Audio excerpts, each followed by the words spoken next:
1982 সালে মহানাম ব্রত ব্রহ্মচারীর হাত ধরে প্রতিষ্ঠিত হয়েছিল শ্রী শ্রী মহানাম অঙ্গন আশ্রমটি। 14ই আগস্ট এই আশ্রমের 43তম প্রতিষ্ঠা দিবস। এই দিনটিকে সামনে রেখে শনিবার স্বেচ্ছায় রক্তদান শিবিরের আয়োজন করেন আশ্রম কর্তৃপক্ষ।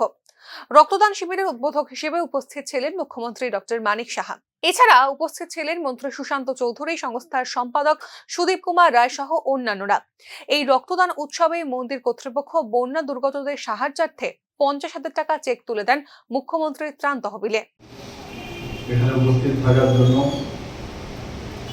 এবং আজকের এই ভব্য অনুষ্ঠানে আপনারা এখানে উপস্থিত থাকার জন্য হার্দিক অভিনন্দন ও শুভেচ্ছা জানাচ্ছি।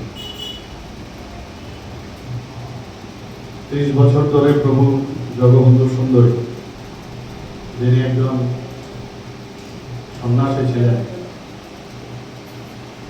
যেভাবে কৃষ্ণইজম এবং বৈষ্ণবিজমের সাধনা করেছেন